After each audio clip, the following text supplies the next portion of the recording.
Ponocie. Če ste? Je tamno? Je kladno?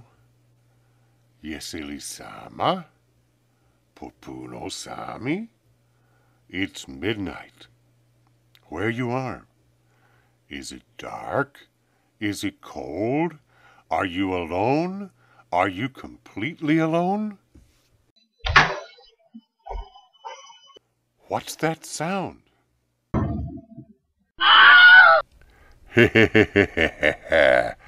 You are not alone. You are having a moment with David in the dark. With us tonight is Peter Lorre. But he's been dead nearly 50 years. How can he be with us tonight? Yes, he is dead. Deliciously dead. This is low-budget films, you know. Dead actors work for much less money than live actors, and they are easier to direct, too. Low-budget films is proud to present A Moment with David in the Dark, starring Peter Lorre in Beyond Good and Evil.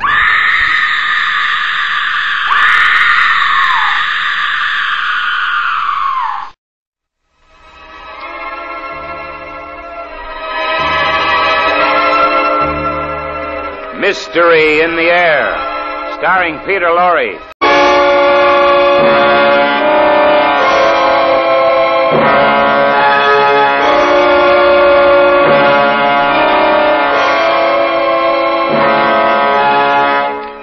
This, dear friends, was the man Philip Gentry, or Reverend Pierce, or whatever other name he may choose in eternity, the man whom we bury today.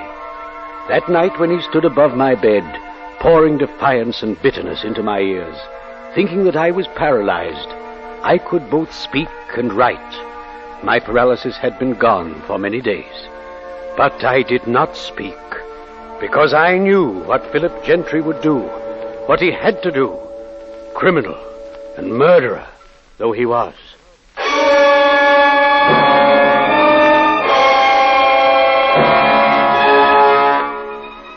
Peter Lorre brings us the excitement of the great stories of the strange and unusual, of dark and compelling masterpieces culled from the four corners of world literature. Tonight, Beyond Good and Evil, starring Peter Lorre.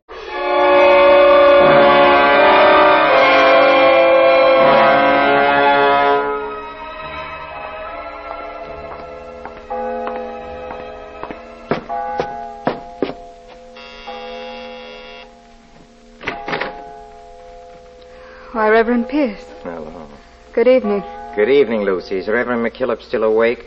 Oh, yes. We don't put him to bed until later. Is evening service over already? Is it over? Shame on you, Lucy, a parson's daughter, and you forget there is no service on Wednesdays. Of course. You've come to read to Father. Well, there's so little I can do. If he were able to let us know in some way. I can tell by his eyes. Whenever you're here, they fairly glow. Oh, I suppose that helpless as he is, not able to speak or even to write, my visits are at least a diversion. You're much more than a diversion. You're his hope. No, Lucy. The Lord is his hope. Oh, yes. The Lord struck him down with paralysis, and in time the Lord will surely free him from it. Well, I'll go in and try to cheer him up. Good evening, Reverend McKillop. Good evening, good evening, good evening. Yes, McKillop, you hang on my every word, and you never talk back. You never have, except once, and after tonight you won't get the chance. Huh? Speak up, Reverend, why don't you? No, of course, the cat's got your tongue, huh? Yes, tonight is your last chance, Reverend. Tonight is the consummation, finish, the end, Act 3 curtain on a great play about death and redemption, about good and evil. And I won't shrink from your eyes, McKillop, see? Your eyes can't kill, but I can kill. I have the mind and the will and the hands. I've killed one man, that you know. And tonight I am going to kill again.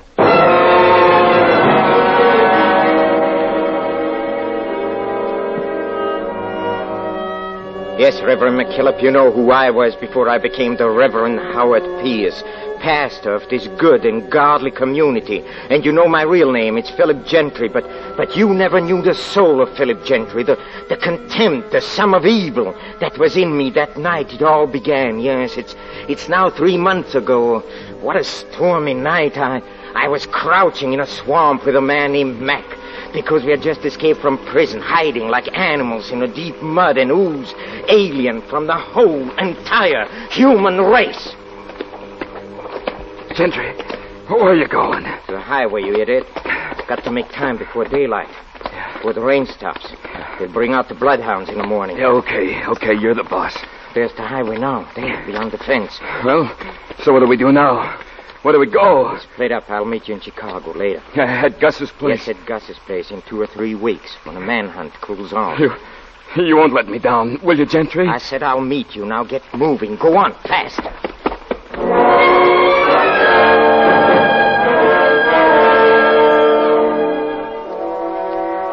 I walked a mile, and then I saw a car. It was parked close to the edge of the road. Its headlights almost blacked out by the rain. And then, at a glow of what I knew was a flashlight, I saw a man bending into the rain, struggling to change a tire. He was alone, so I walked up to him. Hello. Need help? Oh, you startled me. I'm sorry. I didn't expect to see anyone this late. Picked a bad night for a flat. Huh? Yes, and it's the second today. I'm going to be awfully late. Here, come on, let me help. Oh, no, thank you. But if you would hold the light. Oh, sure. Come a long way? Yes, from Detroit. I'm on my way to Carlton. I was supposed to get there this afternoon. I'm the new minister there. My name's Pierce. Didn't notice you were a preacher. Yes, I'm taking over for old Reverend McKillop at Grace Church. Reverend He's McKillop, been in bad Grace health, Church. so I'm taking his place. Yes. Oh, my, this boat is stubborn. I can't seem to get it to... Come on, let me have the wrench. No, really. Just hold the light. I said give me the wrench. Well, all right. It's awfully good of you. Come on, give it to me. No, wait. I need wait, what are your you doing? car, Reverend No, Pierce. no, You're please. going to be Please. even later than you thought. Be quiet, you!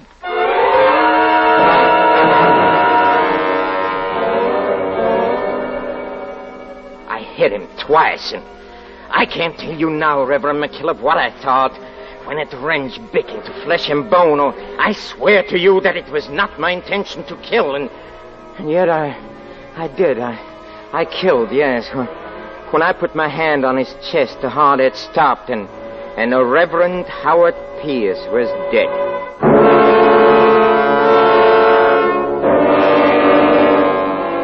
Yes, Reverend Pierce was dead. Very dead, so I buried him. I buried him in my prison clothes, and soon I was dressed in his clothes. Oh, I had on his decent black and turned around collar, and I was rolling this way. And at the city limits of Carlton, my own destiny stepped in. I was stopped by a traffic cop. Let me see your license, buddy. A license? Oh, yeah, Here it is. Howard Pierce. Occupation. Oh, minister. I didn't notice. Oh, what is it, officer? Was I speeding? No, we're checking all cars on this road. There was a break at the state pen. 2 prisoners escaped. Yes. They might come this way. I see. But I won't hold you up any longer, Reverend. You going far? Oh, no, Carlton. Well, say, this is Carlton. It is? Oh, yes, there's the sign. Say, I get it. Imagine me not catching on right away. Catching on? Sure, you Why? must be the new preacher for Grace Church. Oh, yes, I am. Well, I'm Charlie Owen. I sing in the Grace Church choir, baritone.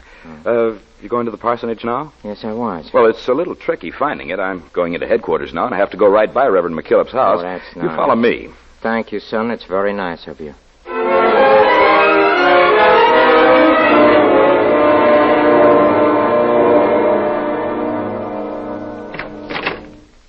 Hello there, Lucy. Why, hello, Charlie. Guess who I'm delivering to you? It's Reverend Pierce. He's just getting out of the car. Who are you expecting, Lucy? The boyfriend? You mean my fiancé, Mr. Tom Hubbard? When are you two going to get married, anyway? You know, everybody in... Oh, here's Reverend Pierce. Reverend Pierce, here's Lucy, Reverend McKillop's daughter. How do you do? Oh, come in, Reverend Pierce. Father and I have been so worried. We expected you all afternoon. Oh, I had 2 flat tires. Oh, what a shame. Well, Father's waiting up for you in his study. Father, Charlie Owen brought Reverend Pierce. Reverend Pierce? Well, come in. You and Mr. Owen wait outside for a few minutes, Lucy. All right, Sure, Father. sir. Sit over here, Reverend Pierce. Thank you, sir. I can't tell you how relieved I am to see you. I really couldn't bring myself to sleep tonight without first talking to you. You see, the situation's serious. Serious why, Reverend? My health. I'm a sick man. I've had 1 stroke, as I wrote you. Oh, yeah, I know, yeah. Well, I could have another one at any time. Okay. The doctor says a worse one. And I feel it essential that the work of the parish should be in firm hands. This parish needs a young man. Why, I hope to be of service, sir. I've heard only good of you, Reverend Pierce. Thank you. And you know you're even younger than you look. Really? In the picture you sent. Darker, too. Your hair. I'm afraid it wasn't a very good liking. I have the picture here somewhere on my desk with your letters. What did you want to talk to me about, Reverend McKillop? Oh, all the work of the parish. Oh, yes, here's the photograph. It's, Something Reverend wrong, Pierce. Reverend McKillop? It's not... Who are you? Not what? This isn't your picture. Who are you? I don't think that should interest you. It's Something's happened, Reverend Pierce. McKillop. What did you do to him? You're... What do you think I did, Reverend McKillop, huh? Come on, go on, guess. Guess, don't you hear me? Come on, don't you play with me, you sanctimonious fool. Come on, speak up. Speak up. What's the matter with you? Oh, don't tell me you had another stroke, huh? That's all right. You can't speak, huh? Is that it? Well, I'll find out. And in any case, I'll take that picture, Reverend McKillop. And now, if you don't... Reverend Pierce, we thought... Yes, Lucy, something has happened to your father. We were talking and... Is it... Yes, I'm afraid it's another stroke. He can't speak, and apparently he can't move. Father, what can we do? Lucy, we'll have to wait for the doctor and maybe even Bennett. I know. The doctor said he could be paralyzed for months, years. But he mustn't die. No. If we have faith, the Lord will spare him. And until the good Lord returns his health, I'll try to shepherd his flock.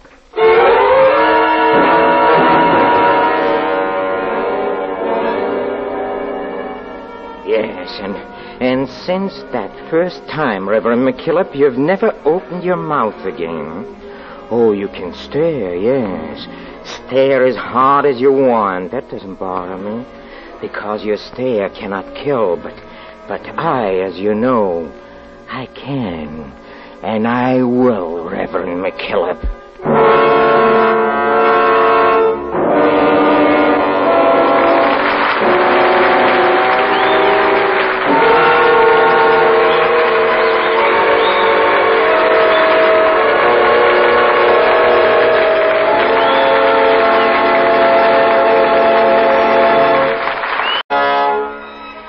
Reverend McKillop, aging, paralyzed, unable to speak, listens helplessly as Philip Gentry, criminal and murderer, explains why he killed Reverend Pierce and assumed Pierce's clothes and identity, and describes his first sermon.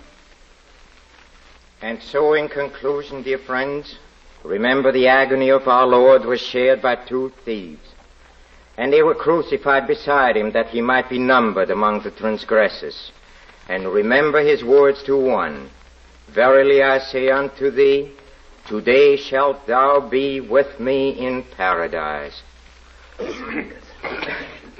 Now we will sing hymn 426, Just As I Am, without one plea.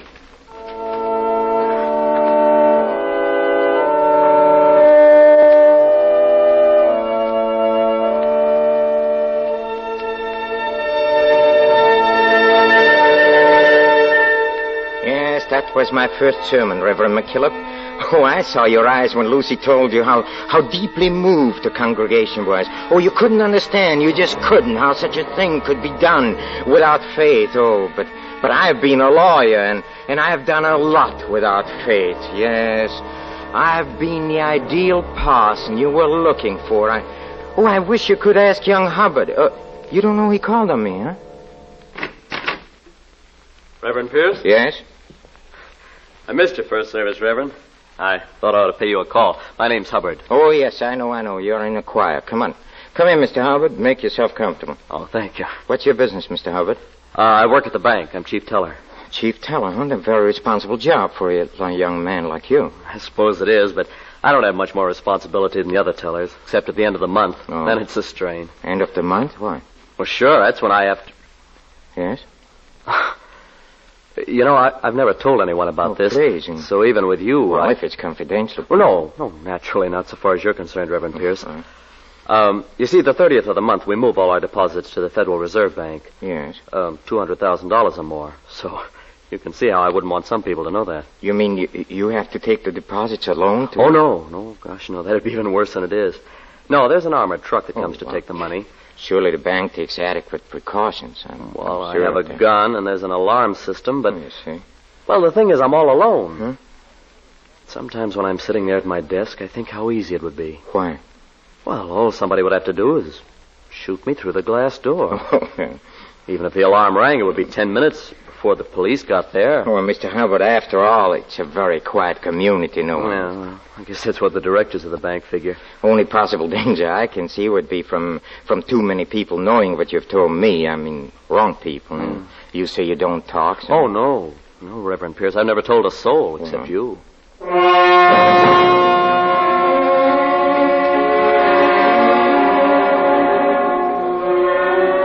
See, that's faith, McKillop. I see I did a lot without faith, but not without faith in my own shining destiny. Imagine, out of all his communities, 35,000 people, Hubbard picked me to share his secret. He even told me the truck didn't come for the money until 9:30 at night. As soon as Hubbard had gone, I wrote a letter to Mac. You remember, I told Mac to wait for me in Chicago, and in that letter, I explained the setup, and I asked him to be at the bank at 9 p.m. on the 30th. Well, and in the meantime, I continued to play my saintly part. It was easy. Warmed by adulation, warmed by love, yes, love. Because even you could see what was happening to your daughter. Your own very beautiful daughter. Lucy, yes, she fell in love with me. And believe me, Lucy was a great help to me, blinded by what she called love. If I made a slip, she was there to help me cover up. And what did I feel? Love? Well, Lucy, as long as the word love served me, I used it. But last week, on Wednesday, when I came in the evening to read to you, I suddenly realized it could also be a source of great danger. Oh, Howard, darling. You're all I've waited for all day. Let me look at you, Lucy. Say, you look so happy. Howard, I've the most wonderful news. Guess. How can I guess? Well, I've never breathed a word to Father about us. Well, you and me, you know, because you asked me not to. Well, not until he can talk to us and give us his blessing. No, not yet, I haven't, but the doctor was here today. Yes? And he told me Father will speak again soon, any day now. Well. Doctor doesn't know why he hasn't already. Oh, isn't that wonderful? Yes, it is. Howard, what's the matter? Nothing is the matter. Well, there is, I can see. Well, look, Lucy, I was going to tell you before. You see, I can't marry you, not ever. You can't? Please, don't ask me why. It's because you don't love me. Believe me, Lucy, you just have to go on and live your life as if you'd never met me. As if I'd never met you. You know what that means? Whatever it means. It means I'll marry Tom Hubbard and you'll perform the service. Yes. You'll be the one to make me Mrs. Tom Hubbard. Mrs. who? Who did you say? Tom Hubbard. I'll be a banker's wife. What? Never knew his name before. Well, no matter what you think, Lucy, I'm sure you'll be happy. I have to go in and see your father now, Lucy, and try to be brave, will you? Good evening, Reverend McKillop. Oh, you poor, voiceless, brainless, harmless old Reverend McKillop.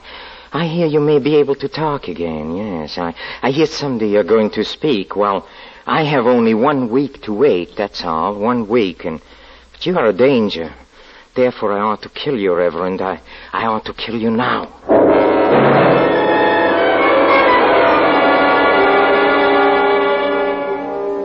Oh, don't ask me why I didn't kill you, Reverend McKillop. I suppose it will always be distasteful to me. It's a job for cruder minds, and if it happens that my neat habits turn in a good deed now and then, that doesn't make me a Boy Scout, does it?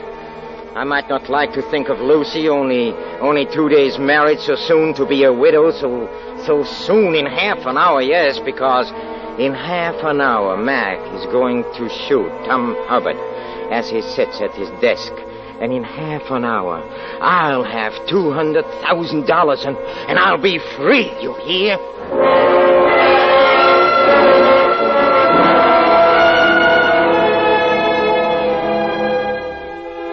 Well, Reverend, now that you know the real Philip Gentry, do you understand? Do you?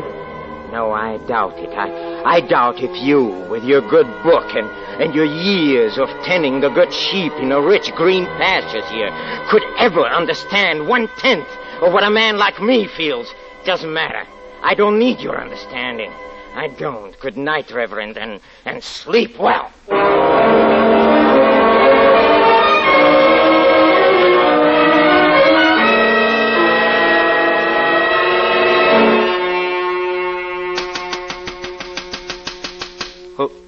Who is it?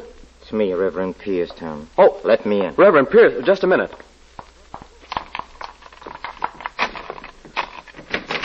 I wanted to make sure. You see, this is the night when the truck comes. Yes, I remember. That's how I knew where to find you. Oh. Well, did you want something? Yes. Lucy's feeling sick. I came to send you home. Lucy? But I can't. I have to stay. I can stay for you. Gee, I don't know. I'm supposed to stay until the truck gets here. Lucy's calling for you, Tom. She's really sick? Yes. Well, all right. I guess with you here, it'll be all right. Just tell me what to do. Well, that's the money right there already in those sacks. Yes. I sit here? Yeah, right at this desk. Gee, I don't know what the directors will think. Come on, run along, Tom. They'll never know. Even if someone walks by from the outside, they'll never know if it's you or me sitting here.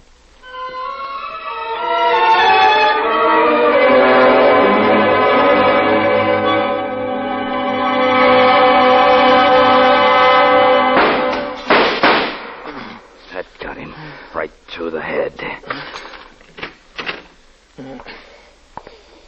Gotta have the money ready. Mac. Hear him. Mac. Huh? Who's there? Come here, Mac. Come here. Gentry. Yes, it's me. But, Mac. But something screwy. You said in your letter that... I know. I didn't have a chance to tell you. The plans were changed. Oh, Gentry. Honest, Gentry. I didn't mean to shoot... I know. Look, you better go. I'm dying, man. I ain't gonna leave you here, Gentry. What do you think? Yes, you're going to leave me. They won't get me, Mac. I'm dying. You go on now.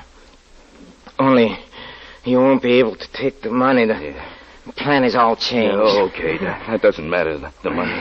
Remember me when thou comest into thy kingdom. Hey, what are you talking about, Gentry? It's from the Bible, Mac. You wouldn't know it. It's from the Bible. Yes. It was said by a thief.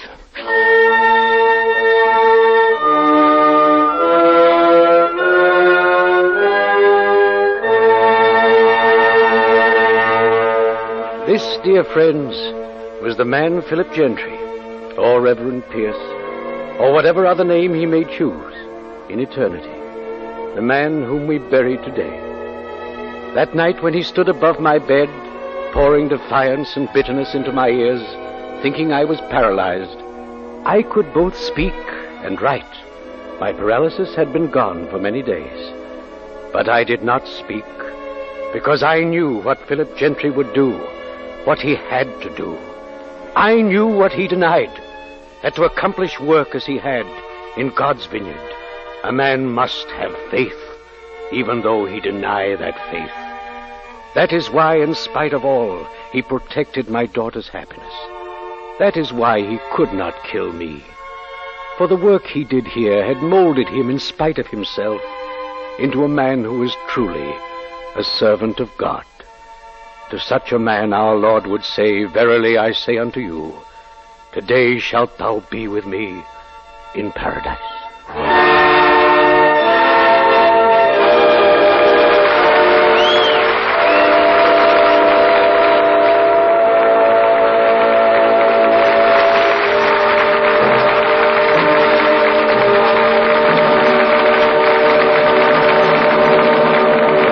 With a special musical score composed and conducted by Paul Barron.